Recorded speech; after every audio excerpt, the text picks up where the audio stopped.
Please start before I start I crying. do, I do, and this topic is simple. Um, so this Bloodline storyline, 3 years running now. We all agree that it's the greatest storyline in history of WWE, possibly in all rest pro wrestling history. I remember a couple of years ago when we did this podcast, and we did a tournament, and I believe we did a tag team tournament.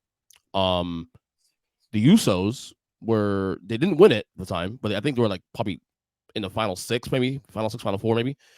Um, Also WWE also 2 years ago did their rankings of the top tag teams of all time. I think they're definitely in the top 10 at the time, and I think it was number 7 on the list at the time. Fast forward to 2023, as my voice holds up barely, and this storyline, as we all agree, is the best storyline in the history of the company, maybe in pro wrestling. Mhm. Is it safe or is it okay to say now that the Usos might be now the greatest tag team in the history of WWE? Is it far fetched now to say that they already were a top 10-ish team as is anyway 2-3 years ago before this thing started? Okay, so let me pose this. Who who would you say was the number one tag team in WWE history? I think we all agreed, Mike and Before? I think Mike, Joe, and I all agreed that New Day. When we did this thing years ago, the New Day was the tag team we all agreed was the best in WWE history anyway. So wait. I don't. I think you might be right, but if I'm remembering correctly, I think we had it down to those two.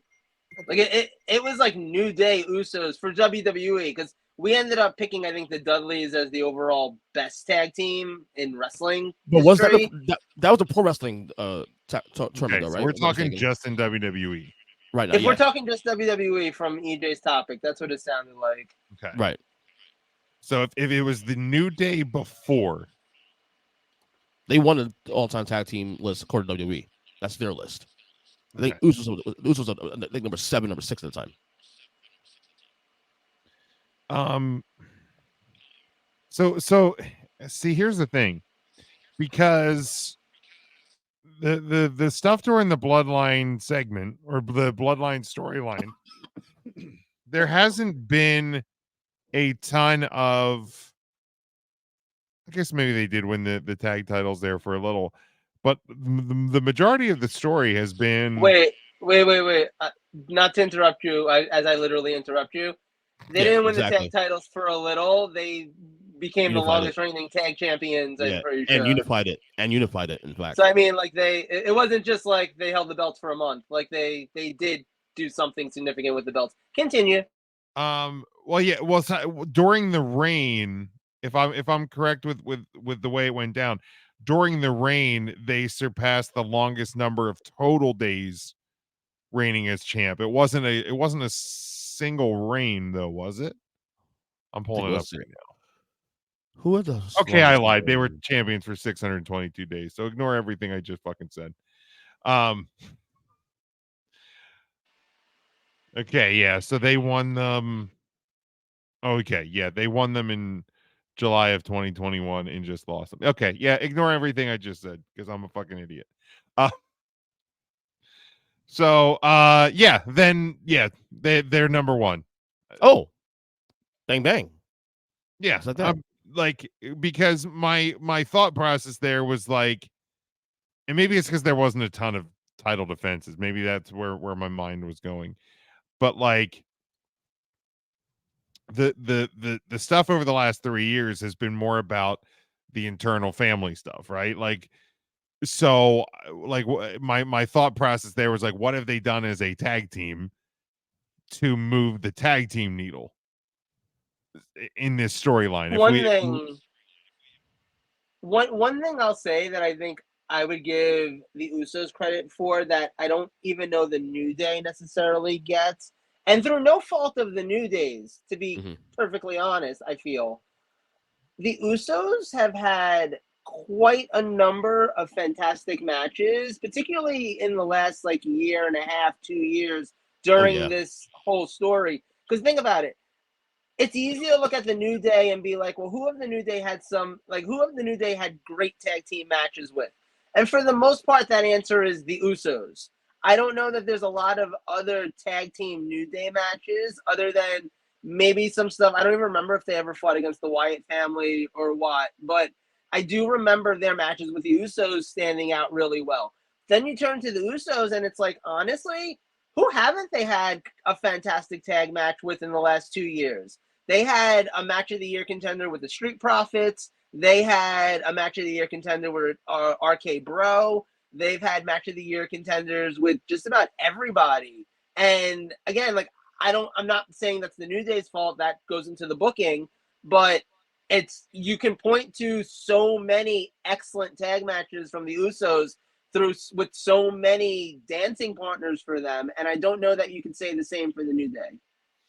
Yeah, and unfortunately, since I think we did this topic previously, the New Day has dealt with injuries to long-term injuries to all three members. All three guys, yeah. Like first it was Xavier's Achilles, then it was obviously the neck with Big E, and now like Kofi was dealing with some sort of I don't know if it was a leg or something, but he had a long-term injury. So in this period of time that we're reevaluating where everything stands, the New Day hasn't done anything, and the Usos had the longest reigning title reign of all time. I wanted to say one thing about the whole thing with the New Day. I wouldn't entertainment-wise, gimmick, the whole funny, all about them. Yeah, I'd put them as one of the greatest tag teams. I sit and think of greatest tag teams in WWE history: Demolition, Heart Foundation, Bulldogs. And the one thing I'll say, though, about the New Day, they have had multiple titles, but it's been Kofi Xavier, Kofi and Big E. It's more of a faction at this point, yeah.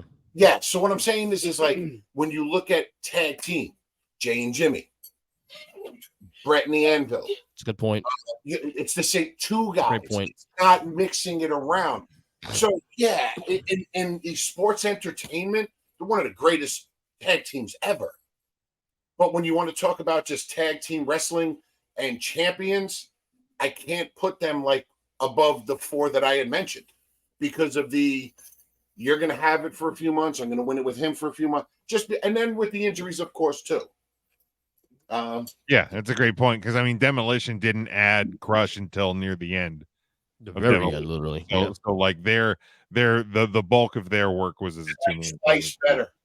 I'll also say some names that we're not mentioning in that discussion that need to be mentioned. You know, Craig mentioned the older era. Let's talk about like the Dudleys, the Hardys, Edge and Christian. Yeah. The guys that revitalized tag team wrestling in the 90s, because I'll be the first one to say it. Without the six of them, who gives a shit about tag team wrestling? Are we even talking about Jimmy and Jey Uso, the greatest tag team of all time? Because tag team wrestling probably would have been extinct by then. You know, I get it, and this is probably going to sound horrifically awful, and that's okay. They're the longest reigning tag team champions because they're part of the best story that WWE has ever done. If the Bloodline storyline was not a thing, I don't think they break the New Day's record. No, they don't. So again, I feel like it's a benefit to being involved in the greatest story of all time. I agree with that. Anything away from the two guys that held the title. And yes, they had great matches. I'm not denying that. But when you're also paired up with freak athletes, Montez and Angelo, the guys in the New Day, Sammy and KO, you know, I loved that match at WrestleMania. It was perfect for what it was. But if you show somebody just that match with not knowing that Sammy was part of the Bloodline, not knowing that Sammy turned on them to save Kevin, who is his proverbial brother, from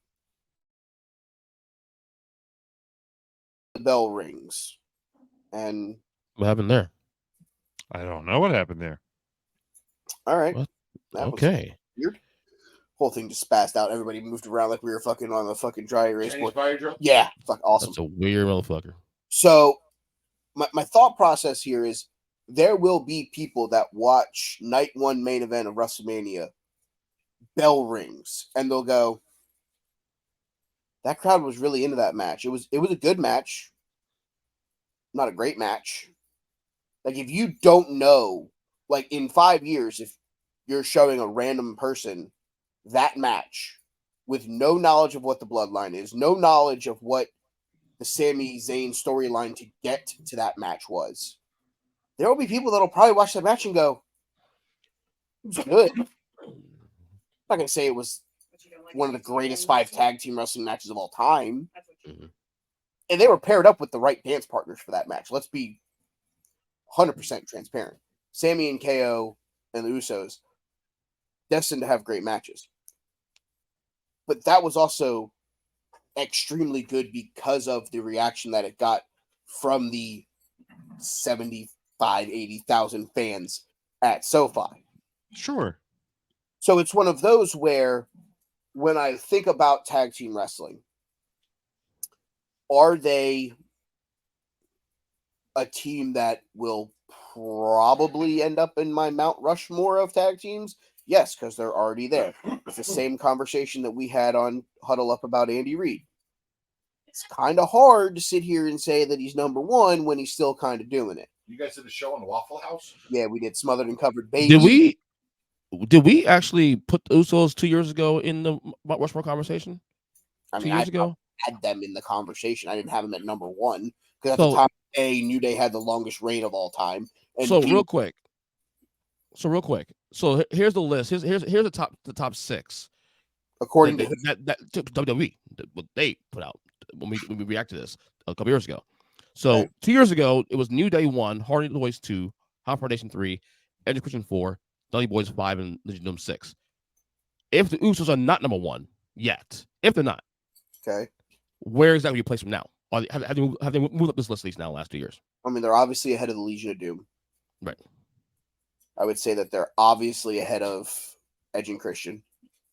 Mhm. I mean, at this point, you probably put them ahead of the Dudley Boys because you're not putting what the Dudley Boys did in ECW on the Right. table. You're talking about just their WWE run. You know, so you're looking Yeah, at that's the key detail here. absolutely because at that point, then you have to take the Road Warriors, their NWA, Right. the WCW stuff. We're in a whole other conversation. You're Yeah. taking the Dudley Boys, you're taking all the shit they did in ECW. They're the only people in the world that got trash thrown at them and loved it. Well, see, okay, can I bring up a potential Go ahead. argument here? Mhm. I would argue that tag team wrestling has mattered more in WWE, at the very least in the last year or so since Triple H took over, than it did during maybe any of these other periods, which is part of the reason why I'm okay with committing to saying that the Usos are the best. I feel like this is like the tag team renaissance, almost like a golden age. Like, yeah, tag teams were like they were a big deal in the 80s, and that's why all of us that were big fans back then remember the Rockers and the Hart Foundation and the Demolition. They were a recognizable division that mattered, but they weren't main eventing WrestleMania. They weren't even coming close to being able to do that. One night with Hulk Hogan, you tell me Yeah, the tag Joe, match is fucking main Hogan, eventing. Right. That's That's yeah. not- That's, Main eventing over That's that. not not tag teams WrestleMania, Okay, main so- eventing WrestleMania. Joe, let me ask you Not this question. tag team wrestling. Okay, Joe, Go ahead, Craig. Go ahead. WrestleMania is what it should be in one night. Are the Usos fighting Sammy and KO main event? No, but that's not the situation that we were in. Now you're in. See, but now you're in the. We're going to do it for 2 nights, so you can have a tag team main event. Like You can have a women's triple threat match main event. Yes. Yeah, but if they had 2 nights of WrestleMania in 1999, the New Age Outlaws weren't main eventing one of them. No. No, but no, but at WrestleMania 16 or 17, there may be a case that TLC with Edge, Christian, Hardy Boys, and Dudley's main event. Especially Night no Austin in there. no, but and I'm gonna agree with Craig here. You can't say that tag team wrestling in the 80s never had a shot, never main evented. It never had a shot because Hogan must pose. If it was one night of WrestleMania, the tribal chief will close out that show Right. every day of the week. if it's one night of WrestleMania, I mean, very rarely did the WWF title not main event. Very rarely, even on any pay-per-view, any big four, much less WrestleMania. I mean, Yeah. when Brett and Bulldog main evented at Wembley, that was like, what the fuck? Yeah, WrestleMania 1, which was the tag match. Yeah. Wembley, and the triple threat match for the women's title. No, Wembley was SummerSlam. No, but we're Wembley, just big pay-per-views. Gotcha. Yeah. But I mean, I was sure you don't. Bam Bam and LT main evented a wrestling. Oh God, that was It's all awesome. named But you know out. what I mean? Like, so it, but again, it was rarefied air that the WWF title didn't main event. The thing that'll keep me, and again, the key detail in all of this is WWE, because if you look at longevity, and I'm not saying that longevity is the only argument, you know, the defense for the argument, but like Edge and Christian, like from the time the Brood debuted until like their first split as a tag team was like a 4-year period, Mhm. 3 or 4 year period. Okay. The Dudley Boys, from their debut in WWE until their split in their first departure, was between 3 and 5 years.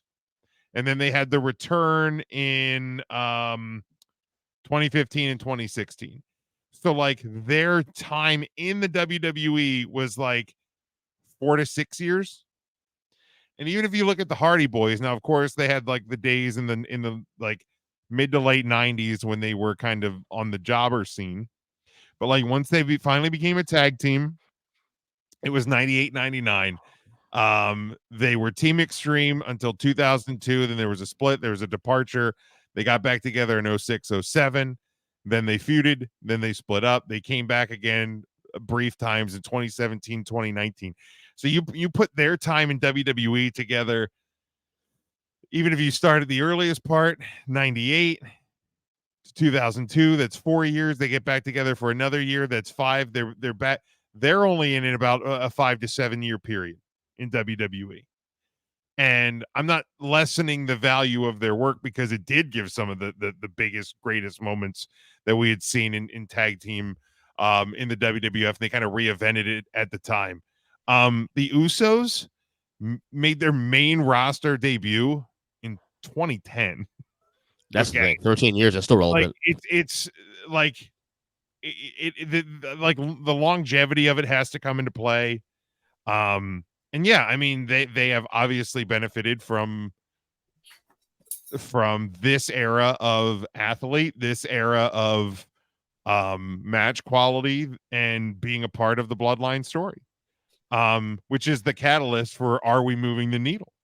But like, you know, Edge and Christian and the Hardy Boys and the Dudley Boys, they benefited from the fact that each team found 2 other dance partners that were willing to do the craziest fucking shit that any team had agreed to do at that up to that point. So like every generation, and then, you know, you go back to the teams that, like Craig was talking about, you go back to the Demolition and Legion of Doom and Heart Foundation and the Bulldogs. The Bulldogs and the Heart Foundation, some of those guys that had worked in Stampede before Stampede got bought, reinvented tag team wrestling at the time. So like, you generationally, and this, I mean, this exact conversation is similar to the point that I talked about on an episode of Huddle Up recently, bing, where Give I us where I talked about, like, I don't necessarily like the all-time discussion, because there's so much nuance, there's so much context that gets lost. Even more so in wrestling. I wouldn't Even say even more so. Well, because the business changed. The business, the way they do things, changed Bro, also too. okay. No, because So yesterday was the anniversary of Johnny Unitas retiring. You don't want to tell me that the business hasn't changed from Unitas to No. Of course, I'm agreeing with you on that. I'm just saying the No, wrestling. but you're not, though, because you're saying it's more so in wrestling, which I don't think is the case. no, it's more so in other sports, because rules change, the play style changes. Fucking, you have to sell more commercials. You have to do this more. It's a whole different thing. In wrestling, the only thing that's changed is people have started jumping from the fucking top rope. We've been doing others. We've been jumping No, off. I mean, Like- I don't want to lessen either side because But when the you have thing that I've always said with sports and wrestling is you really can't compare them because they are not the same. But like I've never liked the all-time argument because there's so much that changes from generation to generation to generation. But like for me, when I'm hard pressed to find hardly one any word- team I that guess has, one that has word- had the longevity of the Usos. I guess one word was I said especially in wrestling, not just Well, no, WWE, okay, just wrestling. and to be fair to Jim's point though, even outside of let's go outside of sports, wrestling, like acting. You know, the way actors acted in the 1940s is a hell of a lot different than the way they act now. Movies are different now. You know, I love Gary Cooper. Gary Cooper wouldn't work in a movie that came out in 2023 directed by Christopher Nolan.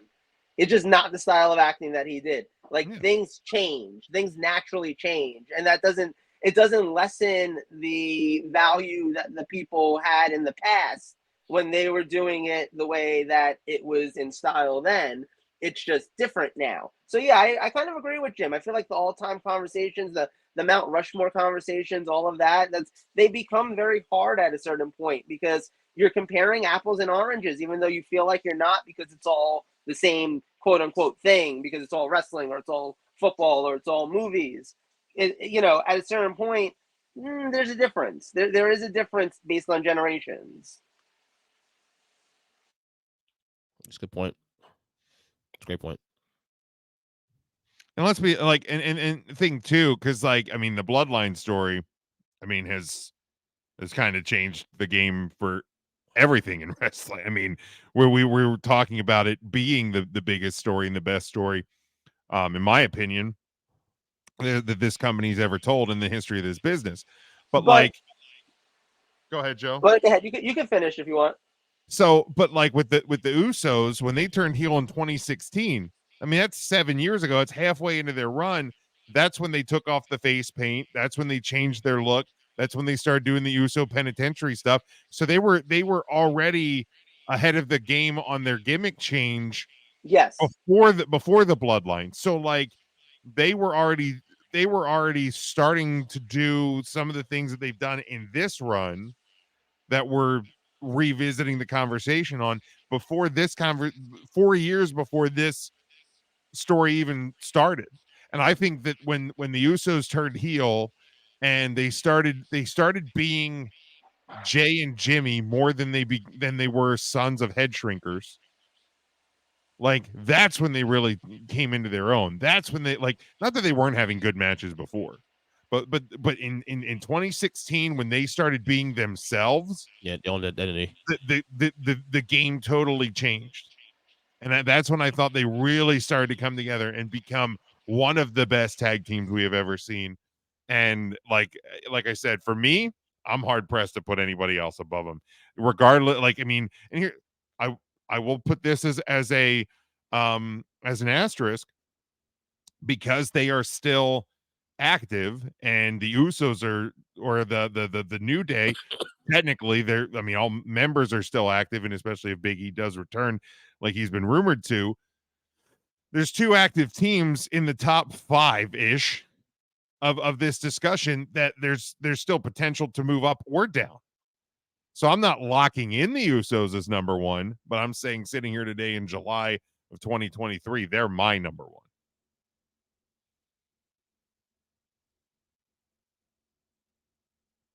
I was waiting for Conehead to say something because he was just staring intensely into his microphone.